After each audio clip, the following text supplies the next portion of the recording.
wowe uragiwe n'Uwiteka, wowe uragiwe na Yesu. Witegure kaka kanya agiye kukujyana iruhande rw'amazi adasuma. Ni hahandi y'amazi adasuma. Arakujyana iruhande rw'amazi, hari icyo bita ikibumbiro, ukagaya mu mazi, ukavoma amazi, ugashyira mu kibumbiro, kugira ngo inka zawe cyangwa intama zawe zize kunywa amazi zitabangamiwe nayishwe n'ingona, nayishwe n'imvubu. Zinywa amazi waziteguriye, wazishyiriye mu kibumbiro cyiza. Haleluya. Uwiteka rero yiteguye kugutegurira ikibumbiro uzajya unyweramo, akagutegurira ameza uzajya uriraho. Yesu ashimwe. Haleluya. Bibiliya tubwira ngo ngasubiza intege mu bugingo bwanjye, nganyobora inzira kamanze mvuga kaka, asubiza intege mu bugingo. Iyo wacitse intege, iyo watenebutse, iyo wumva wihebye, iyo wumva wiganyiriye, iyo wumva ufite intege nke, iyo wumva Yesu ashimwe. Bene data, nshuti z'umusaraba, bavandimwe bakunzi ba Minijuru TV, turabashuje mu izina ry'umwami wacu Yesu Kristo. Uyu munsi rero tugiye kubagezaho ijambo ryiza, ariko mbere na mbere katubanze tubasuhuze. Turabashuje mu izina rya Yesu Kristo, abari Afrika, abari Burayi, abari mu gihugu cy'u Rwanda, abari Burundi, abari Congo, abari Zanzibar, abari Canada, abari mu Bufaransa, nawe mubyeyi uri mu Bubiligi turagushuhuje. Abadukurikiranye bari muri Amerika turabashuje mu izina rya Yesu Kristo. Turabashuje rero, Imana y'amahoro ibane namwe. Mama Muhoza ndagushuhuje nawe mubyeyi uherereye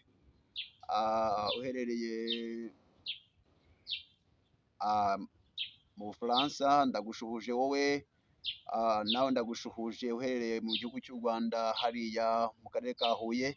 Mwese ndabashuje abakunzi banjye, aba mu magurupe atandukanye, abo duhurira ku mbuga zitandukanye, abankunda bakunda Minijuru TV, abakunda ibyigisho bya Samuel abayisenga.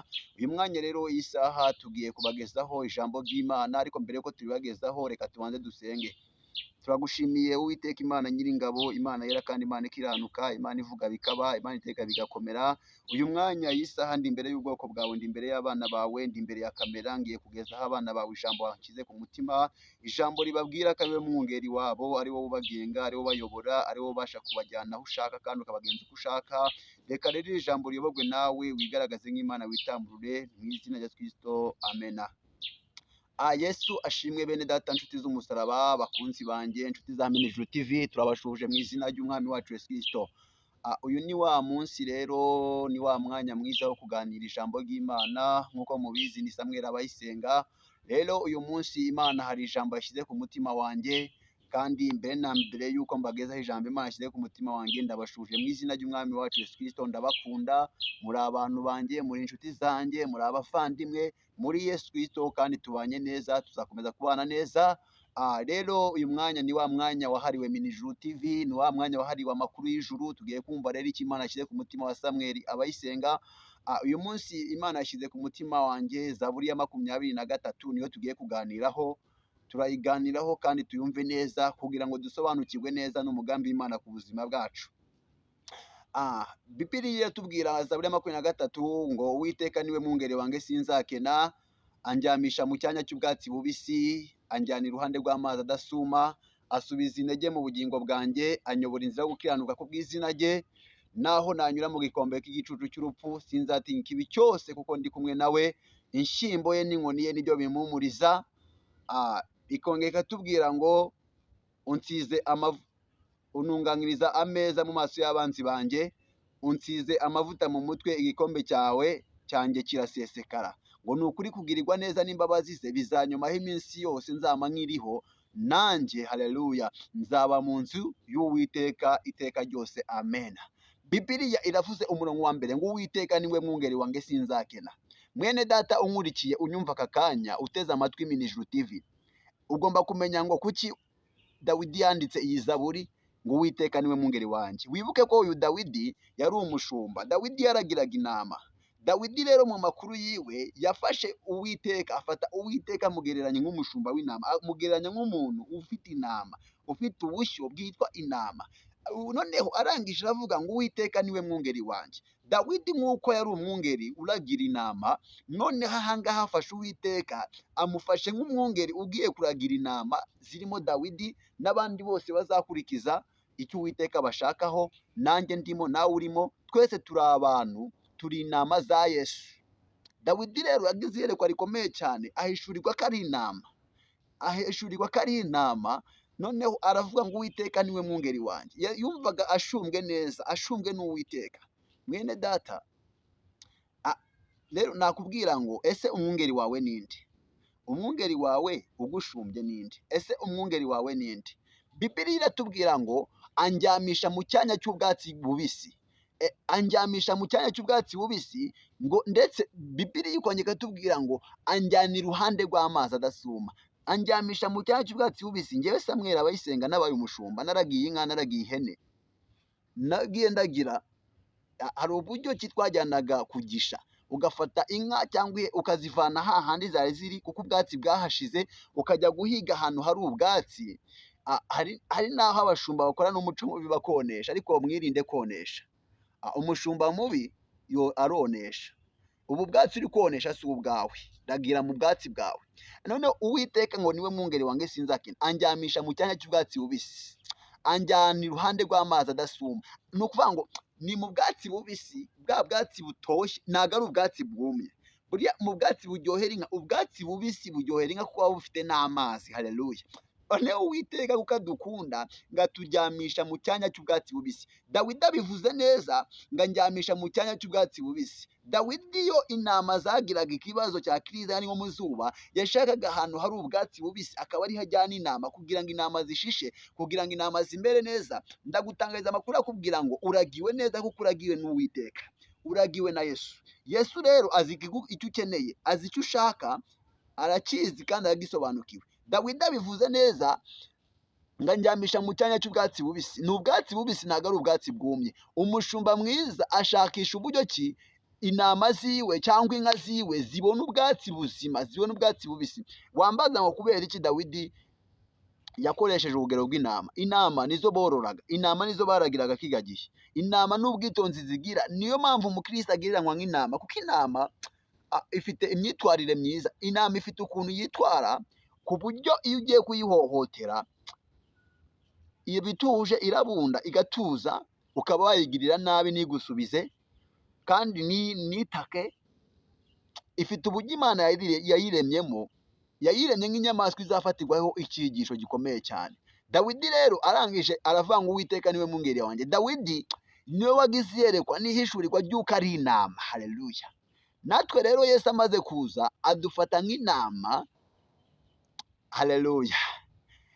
Bibiliya tubwira ngo dore umwana w'intama. Haleluya.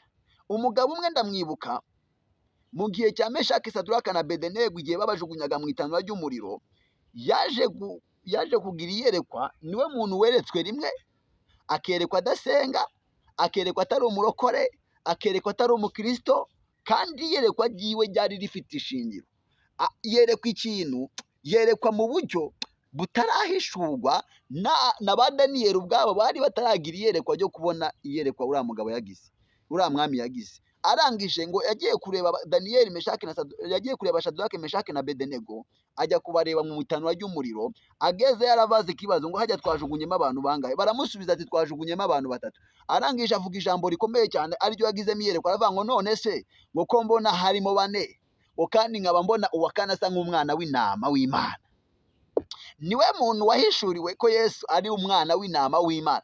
Agira iyerekwa atari umukristo, agira iyerekwa adasanzwe asenga, ahishukirwa ko Yesu Kristo ari umwana w'intama. Haleluya. Arasevofe, arahishuriwe yuko Yesu Kristo ari umwana w'intama, abandi bataragira iryo yerekwa, bataranabishurirwa.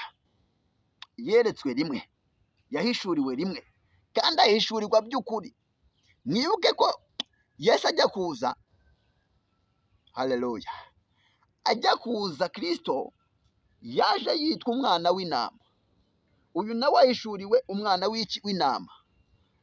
Noneho Dawidi nawe afashe intama, yigereranya n'intama, yihindura intama, nawe avuga ijambo rikomeye, aravuga ngo Uwiteka niwe mwungeri wanjye sinzakena, ngo anjyamisha mu cyanya. Kuko ni ukuvuga ngo ubwatsi bugutunga bugenwa nawe, ibikubeshaho bigenwa nawe, ibyo wifuza bigenwa nawe, ibyo ushaka bigenwa nawe, kubera ko ni umwungeri mwiza. amenya ahantu ajyana intama ziwe, amenya ubwatsi agomba kuziragiramo, akamenya n'amazi agomba kuzishoramo. Nakubwira ngo wowe yoborwa na Yesu, yoborwa na Kristo, Yesu Kristo w'i Nazareti wabambwe. Akuyobore, nakuyobora azakwereka inzira ukwiye kunyuramo, azakwereka icyerekezo ugomba kugenderamo, azakwereka uburyo ugomba gukoreramo, ugakorera Imana ukabaho, haleluya, utabangamiye abantu, utibangamiye, kandi ukabaho neza. Arangije avuga ngo anjyana iruhande rw'amazi adasuma. Ntabwo Imana yagushora mu mazi asuma. Yesu ntabwo yakujyana mu mazi asuma, kuko azi ko aya mazi nuyajya amara gutembana. Bibiliya itubwira ngo umuyaga w'ishuheri, ni umuririmbyi abiri, ngo umuyaga w'ishuheri urawuturinda, ngo uzatubera ubuturo budashira iteka. Ahangaha uyu muririmbyi yaramaze guhishurirwa ko Yesu atujyana iruhande rw'amazi adasuma. Ntabwo ari amazi asuma, ahubwo ni amazi adasuma. Haleluya.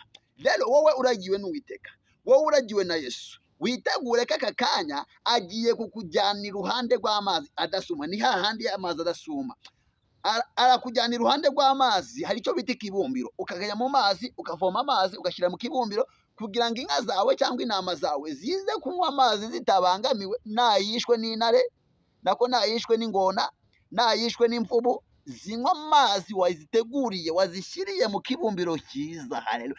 Uwiteka rero yiteguye kugutegurira ikibumbiro uzajya unyweramo, akagutegurira ameza uzajya uriraho. Yesu ashimwe. Haleluya.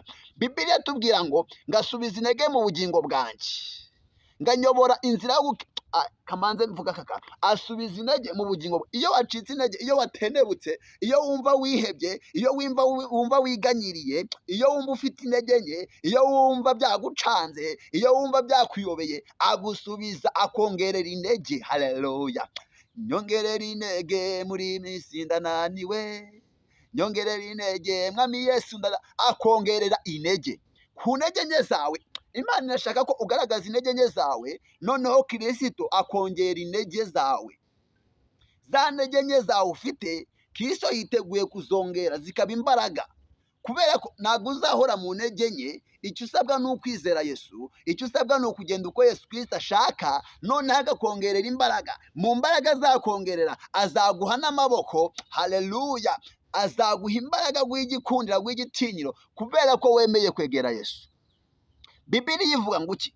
Bibiliya tubwira ngo anyobora inzira yo gukiranuka kubw'izina rye. Iyo amaze kukongerera intege mu bugingo bwawe, ahasigaye ahita kuyobora inzira ukwiye kunyuramo, inzira yo gukiranuka. Ahita yikuyoboramo. Iyo nzira kuyoboyemo aba ari inzira nzima, izakugirira agaciro, izakugirira akamaro, kubera ko Uwiteka kuyoboye inzira. Bibiliya iravuga ngo anyobora inzira yo gukiranuka kubw'izina rye. Ntabwo ari izina rindi, ni izina rya Yesu Kristo, rya zina duhabwa ryo gukirizwamo, rya zina duhabwa ryo kuvuga abadayimoni bagahunga. Iyo uvuze izina rya Yesu Kristo w'i Nazareti wabambwe, abadayimoni barahunga. Hari ba Yesu Yusto, hari ba Yesu benshi cyane, hari n'umwana hano mu Rwanda numvishe bise ngo Yesu. Rero ndashaka kubwira ngo ese Yesu wawe ni uwuhe? Yesu mvuga ni Yesu Kristo w'i Nazareti kandi wabambwe. Yesu Kristo w'i Nazareti wabambwe, uwo niwe mvuga, uwavuye mu ijuru akanyura muri Mariya mu mugore, akabyagwa nk'uko tubyagwa. Haleluya. Noneho akaducunguza amaraso ye. Uwo niwe Yesu Kristo mvuga, umwe warengeye cya gisambo ku musaraba. Iki gisambo cyari cyarakoze ibyaha. Icyatumye iki gisambo cyakira Yesu Kristo mwami n'umukiza, nuko cyemeye ibyaha byacyo, ariko kikagaragaza ko Yesu we nta ruhare yabigizemo, ahubwo azira ibyaha byacu. Nacyo cyagize iyerekwa. Kirangiye kiravuga ngo ahubwo uzanyibuke ubwo uzaza uri umwami. Iki gisambo kigize iyerekwa. Haleluya. Kiri ku musaraba. Bibiliya itubwira ngo iki? Iratubwira ngo bari hari babiri, uw'ibumoso n'uw'iburyo. Umwe arangije, haleluya, aravuga ngo niba uri umwana w'Imana, ikize natwe udukize. Noneho hari aho ugiye kubonera amahirwe ku bandi, hari ahantu ugiye guprofitira. Iki gisambo kiravuze ngo niba uri umwana w'Imana, ikize natwe udukize. Mu kuvuga gutya kibivuze kimukina ku mubyimba, ariko kibereye inzira ikindi gisambo gihari kigiye kuvuga ngo twe twakoze ibyaha byacu, turazira ibyaha byacu, ariko we nta cyaha yakoze, ariko uzamwibuke batsi ubwo uzaza uri umwami. Bibiliya itubwira ko iki gisambo cyahise kireba Yesu, kireba cya gisambo kindi cyagira ati twebwe turazira ibyaha byacu, uyu we nta cyaha yagize ute yakoze. Cyangwa kireba Yesu kiramubwira ngo ahubwo data ahubwo uzamwibuke ubwo uzaza uri umwami. Cyamaze guhishurirwa no kumenya yuko Yesu Kristo ari umwami. Haleluya. Bibiliya itubwira ngo iki? Bibiliya itubwira ngo niba tuza akanwa kawe yuko Kristo ari umwami kandi ko Imana yamuzuye uzakizwa. Iki gisambo kimaze gusobanukirwa neza yuko Yesu Kristo ari umwami kandi azira ibyaha byacu twakoze. Kimaze guhishurirwa ko azira ibyaha byacu twakoze, nta kindi Yesu yahise avuga, nta kindi Yesu yahise akora. Yahise amubwira ngo haleluya, ntabwo bizaba kera, nta nubwo bizaba mu gihe kirambye, ahubwo uyu munsi turabana muri paradiso. Kiba kigize poromosiyo y'uwo munsi guhita kibona Yesu, kibana na Yesu. Niwe muntu wagiye muri paradiso akijijwe umunsi umwe, mu masegonda make, mu minota mike abona umwami Imana. Iki gisambo cyaprofitiye kuri cya kindi, kiriya cyaje gishinyagura, ariko iki kije cyo cyemera ibyaha byacyo cyihana. Ni ukuvuga ngo mu ntege nke z'abandi aho niho ugirira imbaraga, mu ntege nke zawe aho ngaho Yesu niho ahera akakongerera imbaraga. Bibiliya yatubwiye ngo naho nanyura mu gikombe cy'igicucu cy'urupfu sinzatinya ikibi cyose kuko ndi kumwe nawe. Ngo naho nanyura mu gikombe cy'igicucu cy'urupfu, Bibiliya itubwira ngo Yesu niwe nzira muri Yohana n'ukuri n'ubugingo, nawe ujya kwa data namujyanye. Yesu ni inzira, n'ukuri n'ubugingo. Ahangaha rero anyuze mu gikombe cy'igicucu cy'urupfu, kandi Yesu ni inzira. Bishatse kuvanga ahantu arahanyurana na Yesu, anyure muri Yesu, agendane na Yesu. Haleluya. Bibiliya ngo sinzatinya ikibi cyose kuko ndi kumwe nawe. Uri kumwe na Yesu witinya.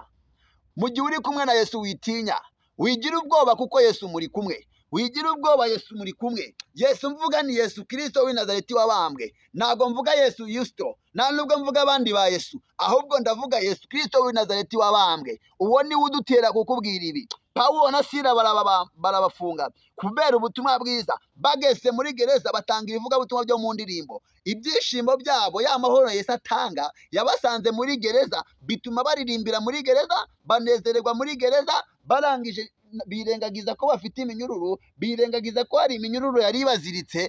Noneho mu kuyirengagiza ya minyururu iribwiriza iradohoka, kubera ko ngo batangije ivugabutumwa ryo mu ndirimbo. Umuntu uri kumwe na Yesu niyo ageze mu kaga, ntabwo yita ku kaga agezemo, ahubwo yita ku cyo Yesu yamuvuzeho. Yita ku murimo, yita ku mukoresha, yita ku mukoreramo. Nibyaha agaciro. Ya minyururu iribwiriza ihita idohoka. Ndashaka gutangariza amakuru akubwira ngo iminyururu yari yoshye ubuzima bwawe, niwizera Yesu Kristo iraza kudohoka, iraza gucika. Haleluya. Aho bari bamaze gusobanukirwa nuko Yesu Kristo ari we mwungeri. Iyo uragiye inka cyangwa intama, ndavuga ku nka cyane kuko sinigeze ndagira intama. Mu nka uziragira, nagiraga inka bitaga cyasha, nkagira n'inka bitaga mutesi. Zari inka nakundaga cyane, zari inka umva nazikundaga ubyumve. N'isaha arige njya gucikwa nkayivuga, nkavuga mutesi nkavuga cyasha. Zari inka nakundaga mu nka twatunze zo, izo nka nazikundaga. Cyasha na mutesi nazikundaga. Mutesi yari inka yitonda, yari inka nagendaga mwagaza nkurira hejuru mu mugongo, ikantwara ikampa umunyenga nyiri umwana. Noneho nkagira cyasha. Iyi cyasha yari ifite imbaraga zishoboka zose. Iyo twajyaga kuragira, yari inka yayoboraga izindi nka. Haleluya. Nkaza kugira n'indi hene yitwaga mudakubitwa, nako mudakubitwa. Iyo yahuraga niyo bitaga kibaruta, mbababwire. Noneho ndashaka kubabwira ngo mu nka, mwizo nka, nubwo izo cyasha niyo mutesi, zari inka zankundaga cyane. Iyo nabaga mageze tuziragiye nkahagera, niba igiye kona nkayibwira ati cyasha ngwino, nkayitunga inkoni yahitaga iza. Mutesi nkayitunga inkoni yahitaga iza. Ibyo bishatse kuvuga iki?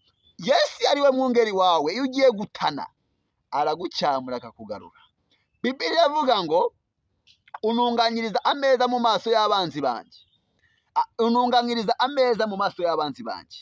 nago kuba abanzi bawe bakureba, kuba abanzi bawe bakwanga, nago bizabuza Yesu kukugaburira, nago bizabuza Yesu gutegura ameza uriraho, nago bizabuza abagukunda kugukunda, nago bizakubuza kwinjira mu mugisha wawe, nago bizakubuza kubona ibyo wari ukwiye kubona, kubera ko Uwiteka ari we mwungeri wawe.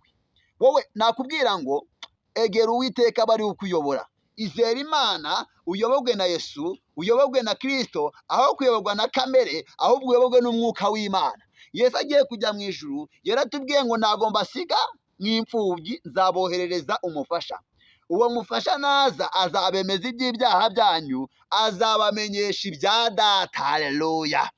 Bibiliya iratubwira ngo Petero n'izindi ntumwa bari mu cyumba cyo hejuru barindiriye bafite ubwoba, ngo baje kohererezwa imbaraga, bohererezwa umufasha ari we Mwuka Wera, batangira guhamya, bashira amanga. Haleluya. Barangije bavuga ngo bagabo bene Data, ibi ntabwo twasinze nk'uko mubivuga, ahubwo wa wundi mwishe mukamubamba niwe uduteye gukora ibi mureba. Haleluya. Nta kindi giteye ba Petero na Yohana n'abandi n'izindi ntumwa gukora, nuko Mwuka Wera yabuzuye, nuko imbaraga za Yesu zabuzuye, batunganyirizwa ameza mu maso y'abanzi babo, kuko bamaze kubona imbaraga, bamaze kubona ubufasha bubafasha kugira aho bagera. Anunganyiriza ameza mu maso y'abanzi banjye. Imana yiteguye gutegurira ameza, witinya uhumura, ameza y'Uwiteka yateguye ku buzima bwawe. Haleluya. Imana yiteguye kukugirira neza, yiteguye kukugaburira, yiteguye kukwambika, yiteguye kugushora mu bwatsi. Haleluya. Mu bwatsi bubisi yiteguye kujyana mukarisha, yiteguye gutegurira. Haleluya. Imana ishimwe. Bibiliya tubwira ngo anyobora inzira yo gukiranuka kubw'izina rye. Haleluya. Hari inzira yakuyoboye, hari inzira agiye kukuyobora. Icyo usabwa ni ukumwizera. Numwizera arakuyobora inzira ikwiye, kandi nize nashidikanya ko inzira Uwiteka agiye kukuyobora, numwizera ukamwemerera, izaba ari inzira izakugeza ku butsinzi. Mu Migani 22:4 haravuga ngo uwicisha bugufa kubaha Uwiteka, ingororano ye ubukire, icyubahiro n'ubugingo. Ntabwo gukorera Uwiteka bitera gukena. Ushobora gukena cyangwa ugakira, ariko gukena nyakuri ni ugukena mu mutima. Iyo ukenye mu mutima ufite ikibazo, iyo ukize mu mutima na bwa bukene bwo mu mubiri buragenda, kubera ko ubukene bwo mu mutima busunika ubwo mu mubiri. Reka mbabwire, Uwiteka niwe mwungeri wanjye sinzakena. Bibiliya yavuze ngo hahirwa abakene, ariko ntabwo ari abakene ku mubiri, ni abakene mu mitima. Ubwo bukene bwo mu mutima ni umuntu ukeneye ijambo ry'Imana, ni umuntu ukeneye kumenya no gusobanukirwa icyo Imana imushakaho, ni umuntu ukeneye kumenya umugambi w'Imana ku buzima bwe, ni umuntu ukeneye kumenya aho Imana yamukuye, ni umuntu ukeneye kumenya aho Imana imushaka, ni umuntu ukeneye kumenya aho Imana imujyana. Uwo niwe Bibiliya ivuga ngo ni umukene wo mu mutima. Hano rero yatubwiye ngo antunganyiza ameza. Imana igutunganyiriza ameza mu maso y'abanzi bawe. Haleluya. Bibiliya itubwira ngo iki? Ngo unsize amavuta mu mutwe, igikombe cyangwa kiraseseka. Unsize amavuta mu mutwe, akira gusigwa n'Uwiteka, akira gusigwa na Yesu. Mesiya bivuga iki? Bivuga uwasizwe. Alele bose ala sentayabo. Imana ibagirire neza. Akira gusigwa mu izina rya Yesu, akira gusigwa mu izina rya Yesu. Icyo usabwa ni ukubyizera.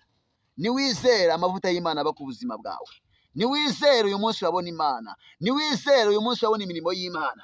Nta kindi nakubwira, ndakubwira ngo izere Yesu, akubera umwungeri, akubera umwungeri, agushumbe. Nushumwa na Yesu azakujyana mu nzira ikwiye kandi igororotse, ariko nushumwa n'abantu bazagutanisha.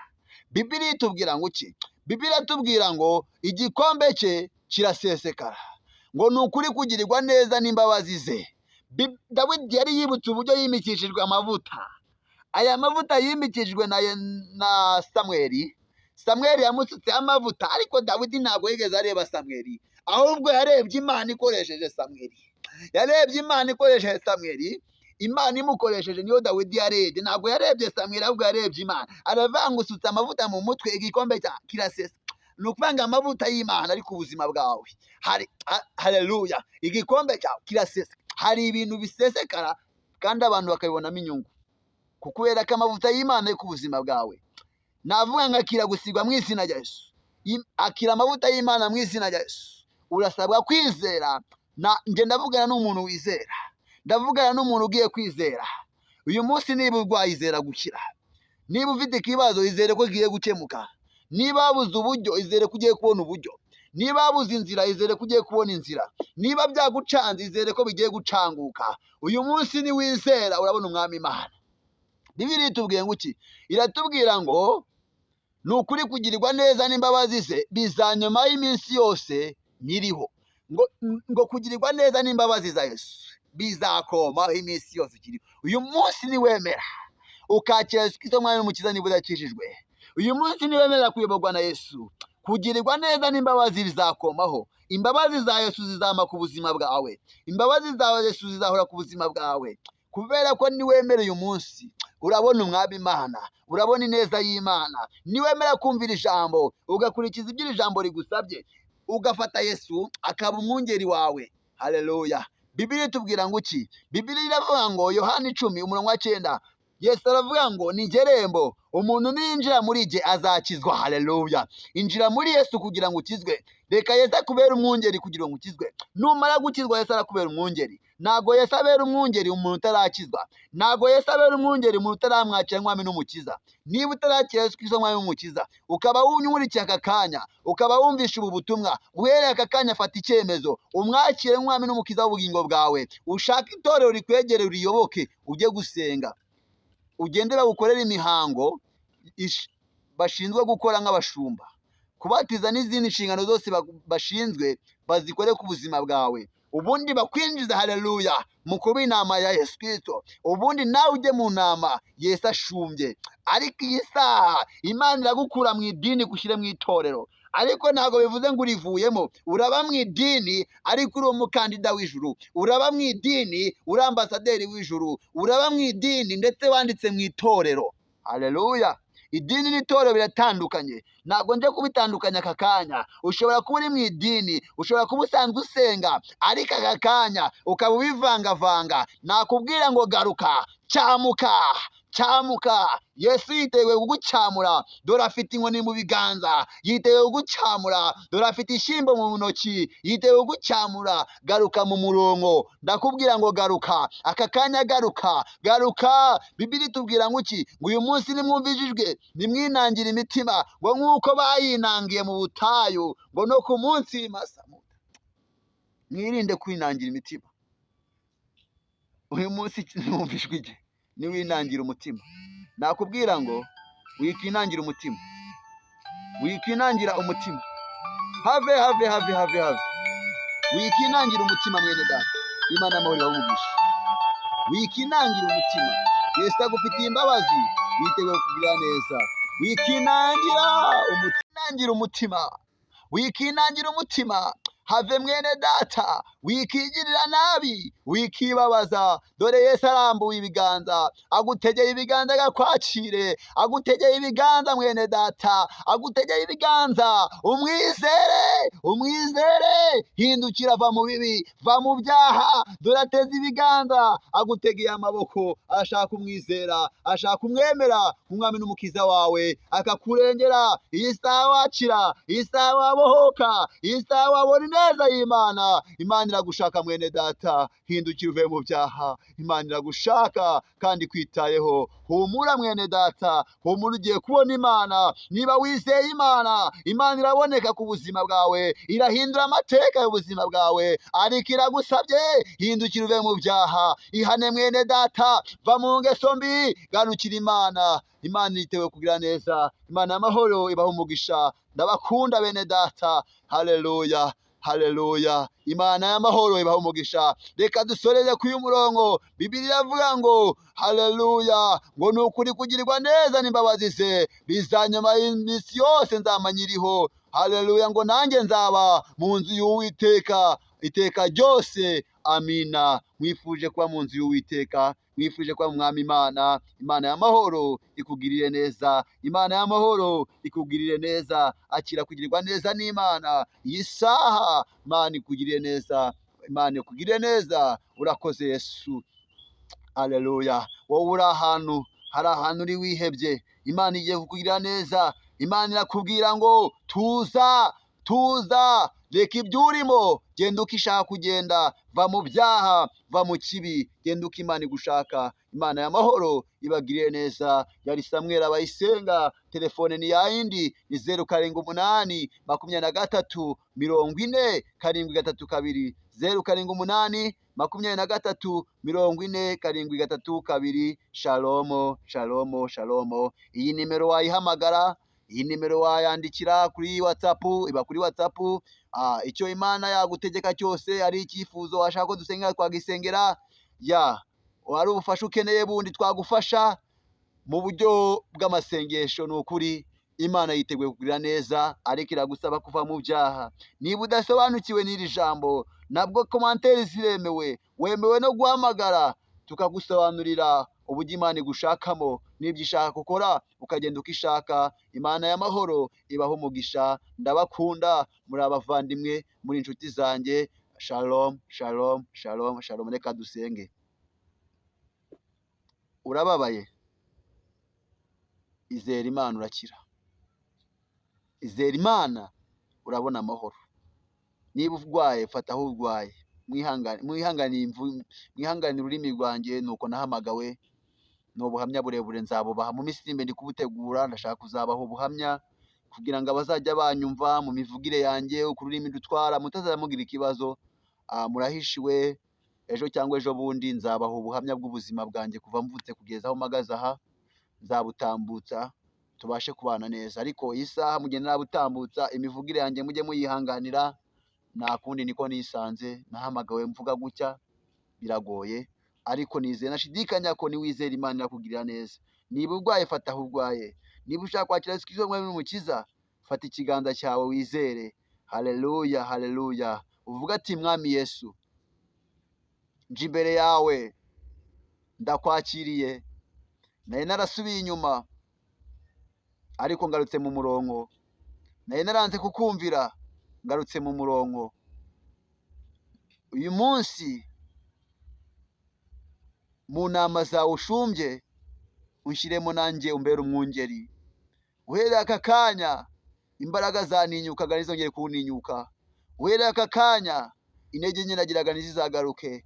Ndagushaka Mwami Yesu, ungenze uko ushaka nk'umwana wawe, nyugwe no kuba mu biganza byawe. Nawe utarakizwa, reka mvuga amagambo yasubiremo. Vuga ngo, Mwami Yesu, ndakwakiriye nk'umwami n'umukiza w'ubugingo bwanjye. Uhereye none aka kanya, ukimara kumbabarira, nizeye ko nyijijwe. Sinzongera kugenda uko udashaka. Ngiye kwiga ingendo yawe. Uko ushaka ko ngenda aba ariko ngenda. Mbikurahiye nyo mu izina rya Yesu Kristo. Amen. Data Mana igira neza, Imana yera kandi Imana ikiranuka, ndagushimiye, ndaguhimbaje kubw'abana bawe aka kanya bankurikiranye kuri Minijuru TV. Ndasenze ngo uyu mwanya isaha babashe kumvira ijambo, uhindura imitekerereze yabo n'imivugire yabo n'imigendere yabo. Ubaha agakiza kawe, ubaha ubwenge bwo kumenya no gusobanukirwa n'ijambo ryawe, ubambike imbaraga n'ubutware n'ubushobozi. Ciye bugufi ushyirwe hejuru kandi uganze utegeke.